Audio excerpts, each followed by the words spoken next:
ഇനി ഇന്ന് എന്തൊക്കെ പണി ചെയ്യണം, എന്തൊക്കെ കാര്യങ്ങളാണ് ചെയ്ത് തീർക്കേണ്ടത്, കംപ്ലീറ്റ് ചെയ്യേണ്ടത്, എവിടെയൊക്കെ പോകണം എന്നൊക്കെ ഇങ്ങനെ കാര്യമായിട്ടിരുന്ന് ആലോചിച്ചുകൊണ്ടിരിക്കുകയാണ്.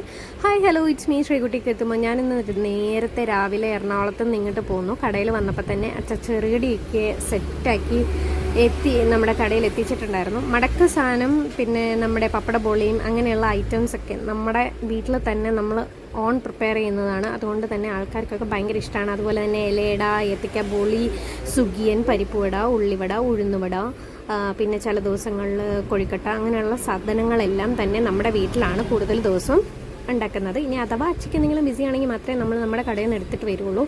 അല്ലാത്ത പക്ഷം എല്ലാം നമ്മുടെ വീട്ടിൽ തന്നെയാണ് ഉണ്ടാക്കുന്നത്. അതിനിടയ്ക്ക് ഒരു ചേട്ടൻ വന്നു. അപ്പോൾ ആ ചേട്ടനുള്ള സാധനങ്ങളൊക്കെ കറക്റ്റായിട്ട് കണക്ക് കൂട്ടി എടുത്ത് കൊടുത്തുകൊണ്ടിരിക്കുകയാണ് ഞാൻ. പിന്നെ അതിനിടയ്ക്ക് ആ ചേട്ടൻ അച്ചാറൊക്കെ മേടിച്ചു. അപ്പോൾ ആ അച്ചാറൊക്കെ ഞാൻ സെപ്പറേറ്റ് പാക്ക് ചെയ്തു. ബിക്കോസ് അതിനി മറിഞ്ഞിട്ടൊരു പ്രശ്നം വരണ്ട എന്ന് വിചാരിച്ചിട്ട് അത് രണ്ടും ഞാൻ സെപ്പറേറ്റ് പാക്ക് ചെയ്തിട്ട് രണ്ടും രണ്ട് കവറിലിട്ട് ഞാനിങ്ങനെ കൊടുക്കുവാണ്.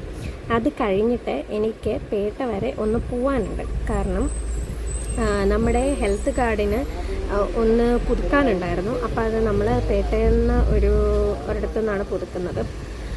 അപ്പോൾ അത് പുതുക്കേണ്ട ആവശ്യത്തിന് വേണ്ടിയിട്ട് അവരെന്നെ വിളിച്ചിട്ടുണ്ടായിരുന്നു. അപ്പോഴാണ് അത് ഹെൽത്ത് കാർഡിന് ചെല്ലുമ്പോൾ നമ്മൾ മറ്റേ വാക്സിൻ എടുക്കണം. അപ്പോൾ എനിക്കിത് സത്യം പറഞ്ഞു കഴിഞ്ഞാൽ ഈ വാക്സിൻ എടുക്കുന്ന പരിപാടി പണ്ടൊന്നും വലിയ പേടിയില്ലായിരുന്നു. പക്ഷേ ഇപ്പം എനിക്ക് എന്തോ ഞാനിങ്ങനെ ഇരിക്കും, അന്തം വിട്ട് കുന്തം പോലെ ഇങ്ങനെ ഇരിക്കും. എനിക്ക് ഇച്ചിരി ഇതുണ്ട്. പക്ഷേ സത്യം പറഞ്ഞു കഴിഞ്ഞാൽ പേടിക്കാനുള്ള കേസൊന്നും ഇല്ലെന്ന് എനിക്കറിയാം.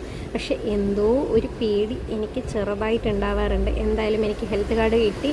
വന്നപാട് ഞാൻ കുറേ വെള്ളമൊക്കെ കുടിച്ചു.